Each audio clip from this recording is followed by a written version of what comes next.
Whether you're a new shooter or somebody who's trying to add to their gun collection, you're probably running into the question sometimes of, do I get striker or hammer fired guns? Maybe you've never fired one or the other. I just want to go over quickly like what those differences are, because I didn't know for a long time, and I think most people don't think about it when they're buying a gun, like the pros and the cons. So starting it off, think about striker fire, like most notably is a Glock. Glock is probably the most common gun on the planet, but it's most common striker fire as well.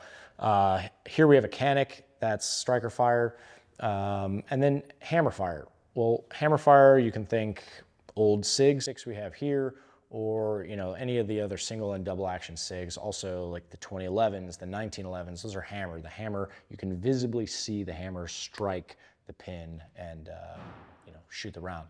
So notably the differences, you can think simplicity versus a little bit more complicated of a build from the design. There's more parts on the hammer fired guns.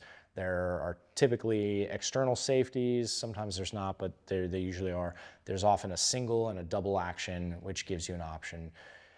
I would also say that with the striker fires, they're a little bit more sleek. They're more of the parts are internalized, so you don't see a ton of parts on the side. You get like these really clean designs often, and I think that helps with the popularity. But me as a shooting instructor and a shooter, it's like, what do I love? Well, I love striker fires for the sleekness and the ease of use. Like when I'm teaching people, I used to teach people on hammer fired guns, 6 hours, and sometimes I teach them on 1911s.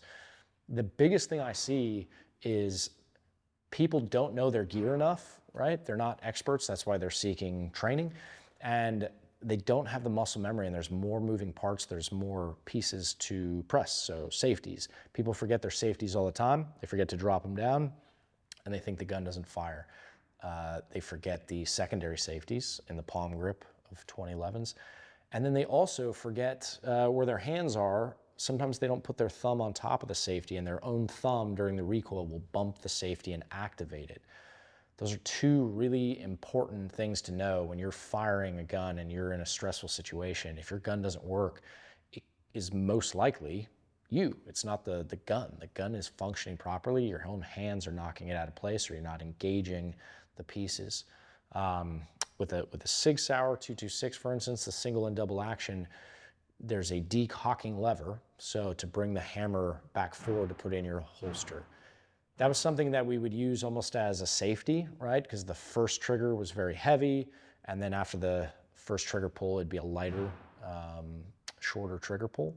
However, that decocking lever was something that we would engage before we put it in the holster. And the problem, training people who are newer to shooting, they would forget it, kind of takes it away from the use of the safety. And then also you have two different trigger pulls, so it makes it a bit more complicated for teaching newer shooters, because now they have to master the first trigger pull and they have to master the second trigger pull, as opposed to one even, consistent trigger pull. And that's a big thing. That is a big thing to master. There's more of a learning curve, and when there's more of a learning curve, it's like, well, I would love to spend months and months with somebody shooting, but if they're not willing to do that, well, what's the easiest thing to get somebody on? For me, that's a striker fire. Striker, it's the same consistent trigger pull every single time. Whether you like it or not, it's the same. And then, talking about like concealed carry, the fewer parts and pieces you have on the outside, there's fewer things that are going to snag, fewer things that are going to go wrong. When I have a big optic like this, as I pull up, does it snag on my shirt? Does it snag on my clothes? The straps on my bags? Does it snag on those things? And when you have a sleek design, let's say a Glock or a Canic without the pieces on there, you have less interference. Where you take a 2011 like a Staccato, and I've got these very angular, very shaped pieces hanging off the gun, that those do snag. They do snag. And then hammer, does something get between the hammer and the firing pin? Well, it can. It's not that it's going to, but it can. And those are things to consider.